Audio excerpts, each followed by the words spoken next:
Hello guys, baby Bihari blog में आपका स्वागत है। तो आज मैं जा रही हूँ बोध गया, क्योंकि वहाँ पे मेडिटेशन का प्रोग्राम है, 3 दिवसीय प्रोग्राम। तो उसी प्रोग्राम में शामिल होने के लिए जा रही हूँ। तो हमारे ब्लॉग में बने रहें। तो चलिए शुरू करते हैं आज का ब्लॉग। हमारे साथ देखिए कितने कितने लोग जा रहे हैं, सबका नाम भेजा हुआ है। खुश रहिए बेटा, खुश रहो बेटा, खुश रहो। देखिए नंदनी मेरी गोड़ लग रही है भाई। आजा आजा, गोदी आजा, गोदी आजा, गोदी आजा। इधर से लाइट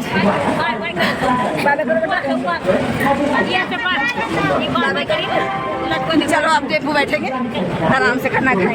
चलिए आइए, कुछ भी नहीं खाना आप जा रहे हैं। देखिए गाइस, हम लोग बोध गया मेडिटेशन सेंटर में 3 दिन का प्रोग्राम है। तो उसी प्रोग्राम में मैं जा रही हूँ जल्दीबाजी में। तो हमारे वीडियो में बने रहें और अपना आशीर्वाद प्यार देते रहें। तो चलिए शुरू करते हैं आज का वीडियो। देख रही है,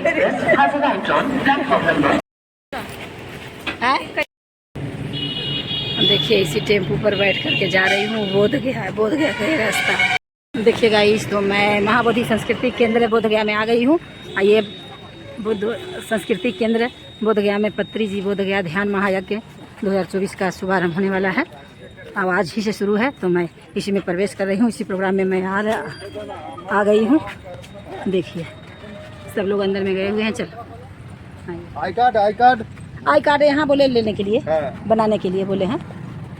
यहीं बनेगा ना, कहाँ बनेगा? गेट पर कार्ड नहीं बन रहा था तो मैं आगे जा रही हूँ। वो यहाँ के स्टाफ वगैरह बोले कि वहाँ पर कार्ड बनेगा, तो आगे जाइए। तो मैं आगे जा रही हूँ और आगे कार्ड बनेगा हम लोगों का। उसके बाद प्रोग्राम में शामिल होंगे और प्रोग्राम का मेडिटेशन प्रोग्राम में शामिल होकर के ध्यान करेंगे महायज्ञ में।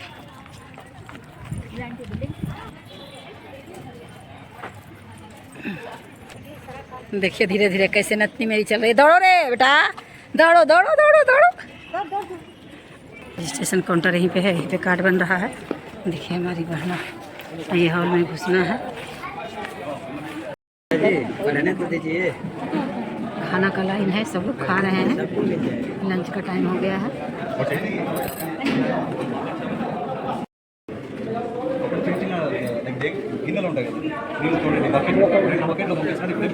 थोड़ा सा सब्जी इसमें दे दीजिए।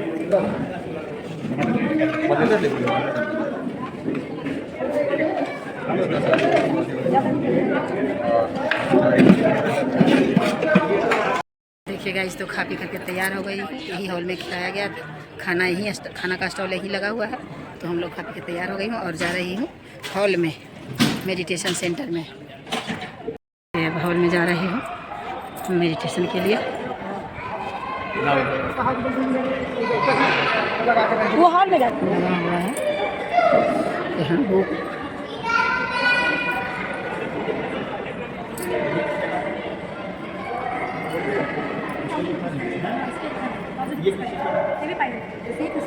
ये कितना का है मैम? ये कितने का है? ये कितने का?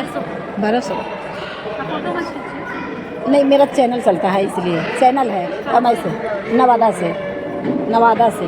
वो आप ही का प्रचार होगा, इसमें कोई गलत चीज़ नहीं दिखाते हैं, इन्हें अच्छा ही चीज़ दिखाते हैं।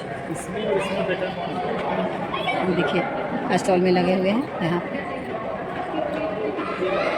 यहाँ भी है, यहाँ कॉल सेंटर का भी व्यवस्था है। यहाँ पे कॉल किया जा रहा है। देखिए इधर बुक स्टॉल, यहाँ पे वेब वेजिटेरियन, गौतम बुद्ध का ये पिक्चर। देखिए गौतम बुद्ध का पिक्चर भारत में और पूरी दुनिया में प्रचार प्रसार कर रही हैं। उनकी पर्सनल जिंदगी में जो भी कठिनाइयाँ हुई, उनसे योद्धा बनकर बाहर आई और उन्होंने अपनी पूरी जिंदगी स्पिरिचुअल वॉरियर बनकर लोगों को जगाने और एम्पावर करने में लगा रही हैं। ग्रेटिट्यूड और विजडम के प्योर डिवाइन पावर को प्रैक्टिस करते हुए उन्होंने लोगों को प्यार का संदेश दिया। मैम शुरू से किताबों की शौकीन रही हैं। लगभग 1500 बुक वो पढ़ चुकी हैं और तेलंगाना में स्कूल, कॉलेज, ऑफिसेस में ध्यान का प्रचार शुरू किया उन्होंने और अपने इनर कॉलिंग को सुनते हुए नॉर्थ इंडिया में प्रचार प्रसार करने के लिए तत्पर हैं। बुद्धा टीचिंग्स और इनर प्योरिफिकेशन उनके मेन टॉपिक्स हैं। मैम एक प्रोफेशनल कॉमर्स ग्रेजुएट हैं और कॉर्पोरेट बैंक्स में काम कर चुकी हैं और अब वो पूरी तरह से अपने गुरु पत्री सर के कॉन्सेप्ट को पूरी दुनिया में फैलाने के लिए आगे आ रही हैं। Thank you ma'am, welcome.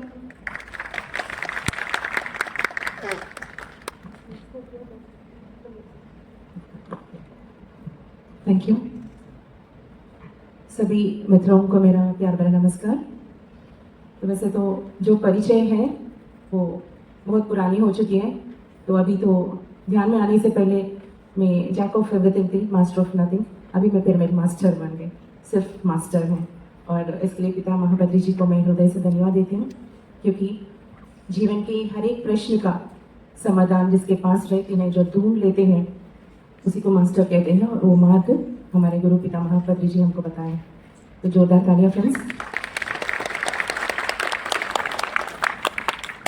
आज बहुत इंतज़ार करना पड़ा। मैं आप सबको बहुत ही अद्भुत एक कॉन्सेप्ट नहीं, और हम जो बातें कर रहे हैं बुद्ध बनना है, वो हम इस एक अस्त्र का अगर हमने सिद्ध कर लिया तो वो हम बन जाएंगे। तो जाना है? यस। तो इसके लिए फर्स्ट हम सब बुद्ध बनने का चुन रहे हैं, बातें कर रहे हैं, हम सब लोग हाथ उठा रहे हैं कि बुद्ध बनना है। मैं तो 5th क्लास में ही अपने आप को बुद्ध बनने के लिए चुन लिया, और तब से लेकर अभी तक अगर मैं जब भी अपने आप को चेक करूं तो हर पल रास्ते बहुत आते हैं और मार्ग में हम भटकने का भी बहुत सारी वजह मिलती है, मगर हर पल हम कौन सी चीज़ को हम चुनते हैं वो हमें इस मार्ग में लाकर खड़ा कर दिए। तो प्रॉमिस कर लिया, हाथ उठा दिया, जान लिया तो हम बुद्ध नहीं बनेंगे। हमेशा हर पल अपने आप को बुद्ध बनने के लिए चुनना ही असली होती है। You have to choose every time. Pleasure और हमको सही दोनों मिलती हैं, तो क्या सही है उसको ही चुनना है। जब हम इस तरह का चुनेंगे तभी हम इस मार्ग पर खड़े हो सकते हैं। तो इस मार्ग में चलते हुए कभी भी ऐसा नहीं होगा कि हम बुद्ध बन गए और हमको मुकुट मिल गया। हमारी अंतिम श्वास तक जब हम इस मार्ग में चलते रहेंगे, तब जब हम आखिरी श्वास में छोड़ेंगे तब हम बुद्ध बनते हैं। तो हमको बुद्ध में बुद्ध बन गया अभी नहीं कह सकते, बिकॉज योग भ्रष्ट कभी हो सकते हैं। कौन सा टेस्ट में कब हम फेल हो जाएंगे, फिर मनोविकार कब भीतर चले जाएगी, हमको पता नहीं। So it is an every moment practice friends. और बुद्ध भगवान जाने से पहले लास्ट उनको पूछे थे प्रश्न, जैसा हम अपना गुरु को भी पूछे थे पत्री जी को। तो कौन होगा वारिस? 50 million people, 500 million people followers थे, और इतना बड़ा मार्ग ऑलरेडी चल गए। तो अभी बुद्ध जा रहे हैं तो पूरा हम अनाथ हो जाएंगे, कैसा चलेगा, किसको वारिस चुन रहे हैं? तो बुद्ध कहते हैं मैंने कभी अपने ऊपर केंद्रित करके कुछ भी आपको नहीं सिखाया। ये मेरा सिद्धांत है, ये मार्ग है, इस पर चलना है। जैसे हम नदी में उतर गए तो नदी में एक फूल को डाल दिया तो उतरते रहते फ्लो होते हुए समंदर को कैसे पहुंच जाते हैं। जब इस मार्ग में जब हम उतर कर सारी चीज़ों को हम जीते रहते हैं तो हम बुद्ध बनते हैं। तो इसको प्रैक्टिस करना है। तो अभी पूरा जो भी आप सुन रहे हैं, स्पेशली आत्मज्ञान के संबंधित, ये सब आचरण लिखते हैं। इंफॉर्मेशन कुछ भी नहीं। हर एक मास्टर का वो अनुभव है, वो सिर्फ एक आपका प्रमाणिक रूप से है, वो आपके लिए नहीं है। अगर बुद्धा टीचिंग्स, गाष्टवक्र गीता, भगवत गीता कुछ भी आप सुनते हैं तो वो आपका अनुभव नहीं है। वाह, मान के इतना ग्रेट एक्सपीरियंस हो गया, एस्ट्रल एक्सपीरियंस हो गया तो वो मेरा है, ये बुक पढ़ लिया तो यस मैं सबको मैं जानती हूँ, वो नहीं है। आपको भी उस अनुभव करके अपना खुद का अनुभव, ये बात आप सब लोग याद रखनी है। तो अभी हम अस्त्र की तरफ चलेंगे। तो बहुत ही सिंपल और सरल है। अगर हम इसके लिए हम चुन लिए तो सरल है, मगर मन चल रही है तो इम्पॉसिबल है। तो ये अस्त्र आज जिसके बारे में हम जान रहे हैं, ये हमारा क्रोध को भस्म करती है। इस धरती में जितना भी हम अत्याचार, दुख, पीड़ा, जो कुछ भी हम देख रहे हैं, उन सभी चीज़ों का कारण सिर्फ और सिर्फ क्रोध है। कभी हम अहंकार से क्रोधित होते हैं, कभी हम असहनशीलता से क्रोधित होते हैं, असंतृप्ति से। हर चीज़ क्रोध होने का, सभी उसके पीछे बहुत सारे लूप्स होते हैं, होते हैं, मगर उसका मेन कारण होती है क्रोध। हम हिंसा करते हैं क्रोध से, गुस्सा करते हैं, किसी और को हानि पहुंचाते हैं क्रोध से, मैनिपुलेशन, जो कुछ भी हो, it's all because of the आपत्ति, एंगर से भी ज़्यादा पावरफुल होती है क्रोध। तो इस क्रोध क्या है? विष है। और अपने जीवन में जितना भी हम जुबान से सुन रहे हैं, कर्मा कर्मा कर्मा, हम हमको माफ कर देना, ये सब ठीक है, मगर हृदय से हम माफी नहीं कर पाते हैं। तो कभी आपने सोचा क्यों वो लोग हमारे साथ ऐसा कर रहे हैं? क्योंकि कर्म है। इस कर्म करने के लिए हम सेवा, तरह तरह का विधियों को हम कर रहे हैं, मगर ये नहीं जाने कि असली कारण हम भीतर अभी भी वो जड़ है, द सीड है, बीज है, वो क्रोध का बीज, वो अहंकार का बीज, जिसकी वजह से बार बार इस व्यक्ति को माफ किया तो कोई और आकर किसी और के साथ कुछ और संगठन हो जाती है, फिर वही रिपीट होती है अपनी लाइफ में।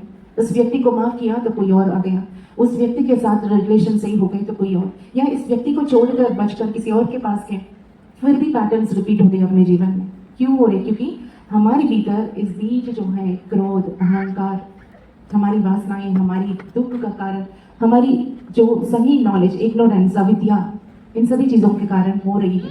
तो अभी इंफॉर्मेशन है, इस इंफॉर्मेशन को लेकर के हम अभी अपने आप को अमृत में परिवर्तन करना है। तो अमृत हम कैसे परिवर्तन कर सकते हैं? तो अभी जब तक हम सबको माफ कर रहे हैं, सिर्फ माफी से नहीं चलेगी। तो हम क्या करते हैं? हमारे जीवन बहुत अच्छी तरह से रहे, मैं बहुत सुखी रहूँ, मेरे साथ सब कुछ अच्छा हो, मेरे बच्चे, मेरे परिवार। इस प्रैक्टिस को ध्यान के बाद आप रेगुलरली डेली करिए, जब जब समय मिला करिए।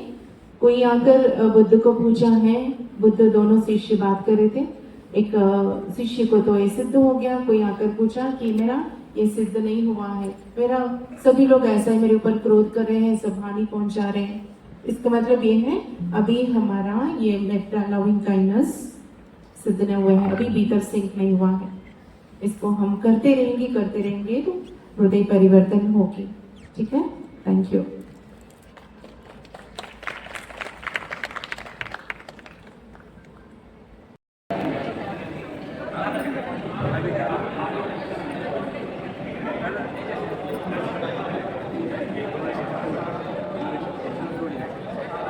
का प्रोग्राम समाप्त हो गया है।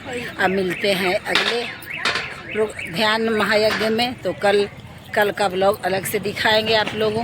तो ओके, बाय। नमो बुद्धाय। बोलो नमो बुद्धाय। नमो बुद्धाय।